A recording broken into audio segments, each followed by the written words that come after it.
പ്രിയദർശൻ സമ്മാനിച്ച നമ്മുടെ കൊച്ചിൻ ഹനീഫ ഒരു വ്യക്തി എന്ന നിലയിൽ എക്സ്ട്രാ ഡീസൻറ്റും സ്നേഹസമ്പന്നനുമാണെന്ന് മാത്രം പറഞ്ഞു കേട്ടിട്ടുള്ള അപൂർവ മലയാള നടന്മാരിൽ ഒരാളാണ് നമ്മുടെ കൊച്ചിൻ ഹനീഫ.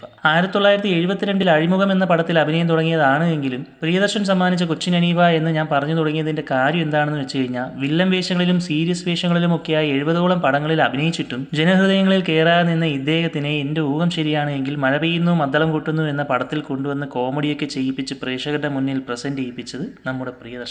അതുകൊണ്ട് പ്രിയദർശന് നന്ദി. അല്ലായിരുന്നുവെങ്കിൽ നമ്മുടെ വീരപ്പൻകുറുപ്പിനെ നമുക്ക് കിട്ടുമായിരുന്നു എന്ന് എനിക്ക് തോന്നുന്നില്ല. അതിനുശേഷവും പ്രിയദർശന്റെ പടത്തിലടക്കം സീരിയസ് വേഷങ്ങൾ ചെയ്ത് തന്നെയാണ് മുമ്പോട്ട് നീങ്ങിയത് എങ്കിലും ഇതിനിടയിൽ ചെയ്ത കിരീടത്തിലെ ഹൈദ്രോസും, മാന്നാർ സ്പീക്കിങ്ങിലെ എൽദോയും, ആറാം തമ്പുരാനിലെ ഗോവിന്ദൻകുട്ടിയും ഒക്കെ അടക്കം ഇദ്ദേഹം ചെയ്ത നർമ്മം നിറഞ്ഞ ആചാനബാഹു വേഷങ്ങളൊക്കെയാണ് ഹിറ്റായത്. അതിനൊക്കെ ശേഷം 2K കാലഘട്ടം തുടങ്ങുന്നത് വരെ പുള്ളി എല്ലാ ടൈപ്പ് വേഷങ്ങളും മാറി മാറി ചെയ്തു പോയിക്കൊണ്ടേയിരുന്നു. ഇടയ്ക്ക് കോമഡി ചെയ്യും, ഇടയ്ക്ക് സീരിയസ് ചെയ്യും, ഇടയ്ക്ക് രണ്ടും കൂടി മിക്സ് ആയും വരും. ഇദ്ദേഹത്തിന്റെ ഔട്ട്പുട്ടിൽ ജനങ്ങൾ കൂടുതൽ എൻജോയ് ചെയ്യുന്നത് കോമഡിയാണെന്ന് തിരിച്ചറിഞ്ഞിട്ടാണെന്ന് തോന്നുന്നു 2001 പറക്കും തളികയിലും തുടക്കമിട്ടുകൊണ്ട് പിന്നെ അദ്ദേഹത്തിന്റെ മരണം വരെ 10 കൊല്ലത്തോളം ചെയ്തതെല്ലാം തന്നെ നമ്മളെ അത്രമാത്രം രസിപ്പിച്ച ഐക്കോണിക് കോമഡി ക്യാരക്ടേഴ്സ് മാത്രമായിരുന്നു. കോമഡി ക്യാരക്ടേഴ്സ് ചെയ്യുമ്പോഴും ഇമോഷണൽ രംഗം വന്നാൽ വളരെ ഗംഭീരമായിട്ട് ചെയ്യാൻ അറിയുന്ന അപൂർവ നടന്മാരിൽ ഒരാൾ കൂടിയാണ് ഇദ്ദേഹം എന്നാണ് എൻ്റെ അഭിപ്രായം. ചില കോമഡി നടന്മാർ അത്രയും നേരം ജോക്കൊക്കെ അടിച്ച് നിന്നിട്ട് പെട്ടെന്നൊരു സെന്റി സീൻ ചെയ്യുമ്പോൾ തോന്നാറുള്ള കല്ലുകടിയൊന്നും ഇതേ സാഹചര്യത്തിൽ പുള്ളി ഒന്ന് പെർഫോം ചെയ്യുമ്പോൾ തോന്നാറില്ല. ഇമോഷൻസ് ഒക്കെ പക്കയായിരിക്കും. ഇന്നസെന്റും ജഗതിയും കഴിഞ്ഞാൽ പിന്നെ ചെയ്യുന്നത് നർമ്മവേഷങ്ങളാണെങ്കിലും ആ ക്യാരക്ടർ പിടിച്ച് ആക്ട് ചെയ്യുന്നതിൽ ബെസ്റ്റ് ഇദ്ദേഹമാണെന്നാണ് എനിക്ക് തോന്നിയിട്ടുള്ളത്. അതുകൊണ്ടാണ് ഹരിശ്രീ അശോകനെയും സലീം കുമാറിനെയും സുരാജിനെയൊക്കെക്കാളും ഓർത്തുവെക്കാൻ പറ്റുന്ന കഥാപാത്രങ്ങൾ ഇദ്ദേഹത്തിന് കൂടുതലുള്ളത്. കിരീടത്തിൽ ഹൈദ്രോസ്,